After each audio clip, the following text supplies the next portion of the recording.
Karena bagaimanapun kasus Muhammad Kece ini ya sudah di frame dan ada kekuatan tertentu di sana untuk menguasai dan mengatur sedemikian rupa sehingga ya bagaimanapun pengacara berjuang, tetap aja ada sebuah kekuatan yang menitipkan sesuatu tadi. Karena memang sudah diatur sedemikian rupa. Dan Muhammad Kece ini ya sudah ditargetkan harus ditangkap dan bagaimana. Nah, imbangannya ya ditangkap Yahya Waloni. Jadi ketika Muhammad Kece ditangkap, Yahya Waloni juga ditangkap gitu. Banyak sekali laporan-laporan untuk Yahya Waloni, untuk Habib Rizik, laporan untuk Somad yang menistakan Kristen, ataupun Felix Xiao, atau juga Menekhem Ali. Gitu. Itu sama-sama itu sebenarnya. Ini adalah era baru kecanggihan teknologi, di mana YouTube ini banyak membuat orang sadar akan keyakinannya yang dulu. Penistaan agama ini adalah pasal karet. Meliana, kasus Meliana di Medan.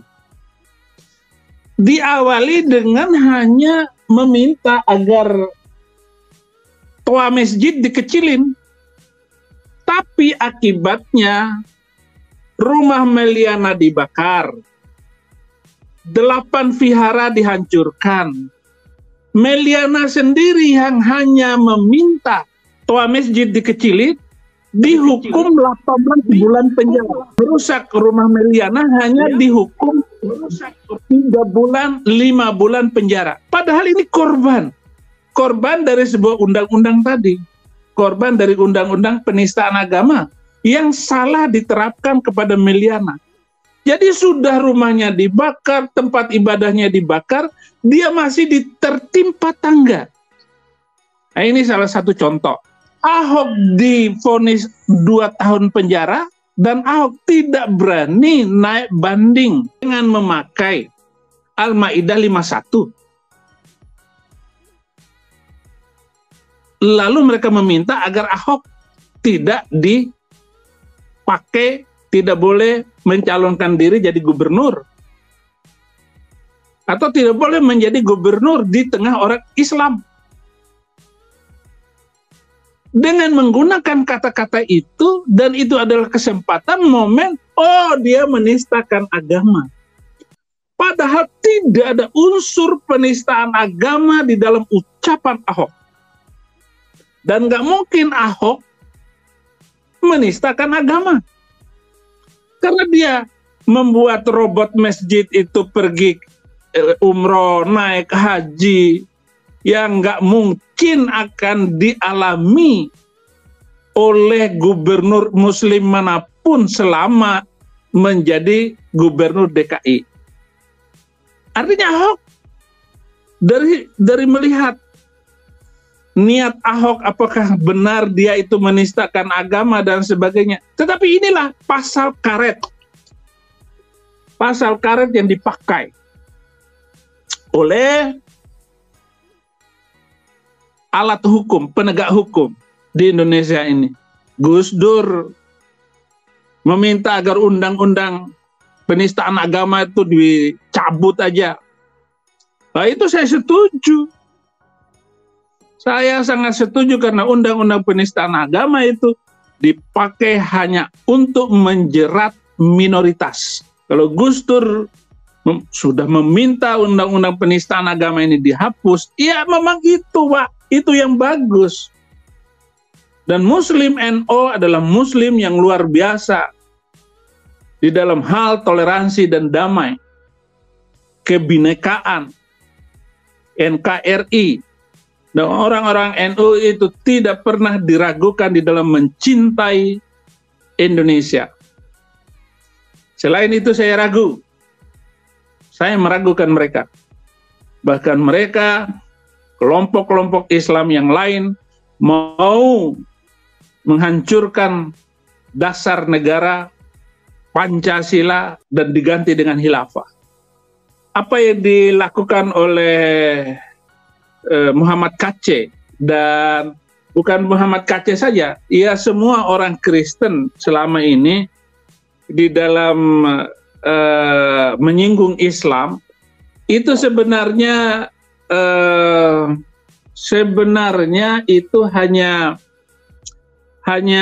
ungkapan rasa karena tidak mampu melawan mayoritas. Sikap yang dilakukan oleh Muhammad KC hanya respon, atau boleh dikata bahwa resistensi yang dilakukan oleh kaum Kristiani adalah ingin menjawab sedikit apa yang dituduhkan oleh Al-Quran, bahwa Al-Quran mengatakan bahwa Alkitab itu sudah dipalsukan. Jadi menurut At-Taubah ayat 29, orang Kristen boleh diperangi. Artinya apa yang dilakukan oleh Muhammad KC, apa yang dilakukan oleh apologet Kristen di dalam membicarakan Islam, itu adalah reaksi terhadap apa yang ditulis di dalam Al-Quran maupun di dalam hadis. Atau surat Bayyinah ayat 6, innalladzina kafaru min ahlil kitabi wal musyrikina fi nari jahannam khalidina fiha ulaika hum syarrul bariyah. Sesungguhnya orang-orang kafir, yaitu ahli kitab, Yahudi dan Kristen dan musyrikin, di neraka jahanam selama-lamanya. Itu kata Quran. Al-Qurannya ngomong kok. Quran mendefinisikan seperti itu. Jadi orang kafir, orang Kristen, orang Yahudi, neraka jahanam selama-lamanya dan seburuk-buruknya makhluk. Saya juga dulu ustadz, sekarang jadi pendeta, dan ada beberapa turunan Nabi masuk Kristen sekarang karena saya pengaruhi. Saya berbicara. Tapi intinya sebenarnya saya masuk Kristen itu, ustadz, itu sebenarnya kasihan sama orang Kristen yang ditindas. Gerejanya nggak boleh dibangun, syaratnya berat, harus ada IMB, izin tetangga harus sekian orang, 40 kiri, 40 kanan. Nggak mungkin dipenuhi oleh orang Kristen untuk membangun. Makanya gereja-gereja orang Kristen ini ya adanya di mall, adanya di ruko. Tapi inilah reaksi fakta bangsa kita hari ini. 76 tahun Indonesia merdeka. Tetapi saya katakan bahwa negara-negara yang mengedepankan agama sebagai yang diutamakan, bahkan negara yang berdasarkan agama itu rontok semua.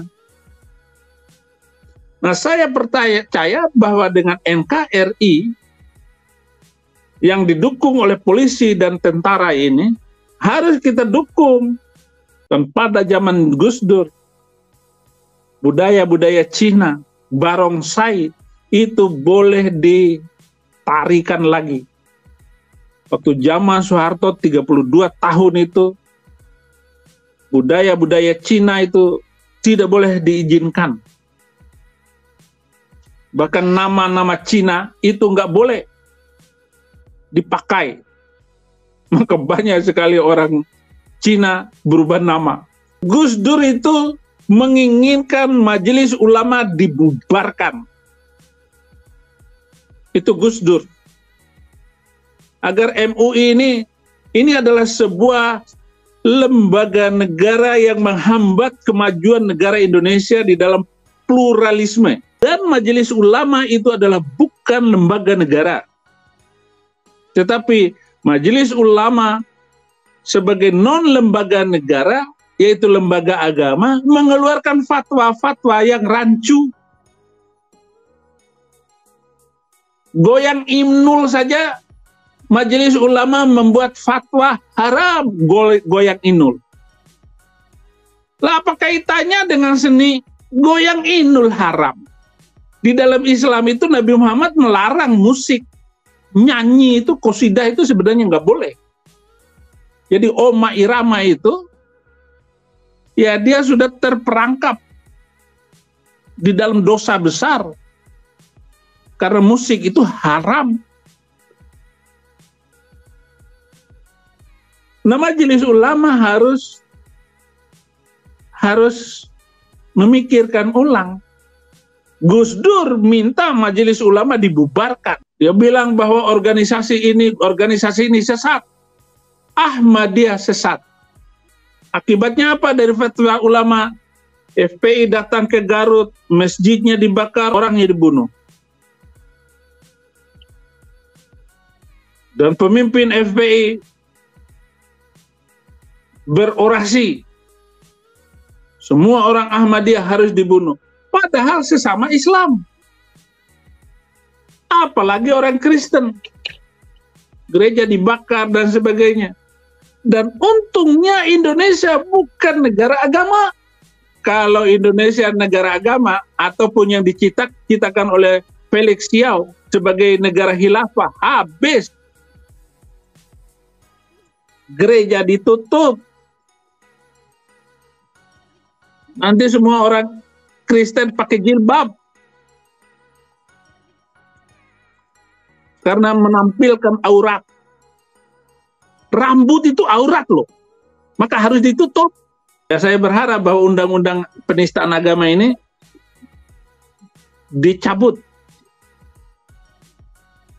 Karena undang-undang penistaan agama ini adalah undang-undang yang diberlakukan di tengah mayoritas orang-orang di mana kitab suci Al-Quran boleh membunuh manusia lain karena beda agama, dan boleh membunuh orang Yahudi dan orang Kristen. Ayatnya banyak sekali. Saya hafal ayat-ayatnya. Waqtuluhum haitsu taqiftumuhum wakhrujuhum min haitsu akhrajakum wal fitnatu asyaddu minal qatli. Bunuhlah mereka di mana saja kamu jumpai mereka. Al-Baqarah ayat 191.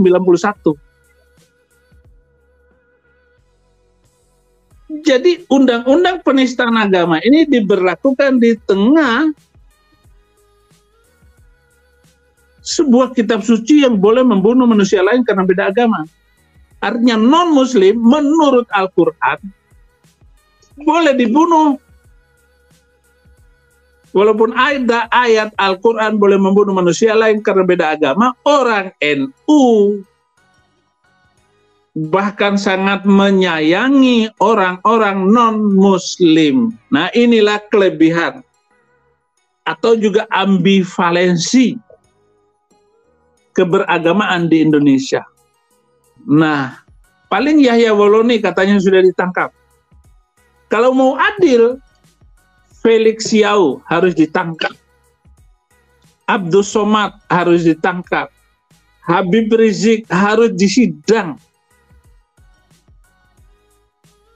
Videonya banyak, ada semuanya. Lengkap, jejak elektronik itu ada semua, bisa dibaca, bisa dilihat.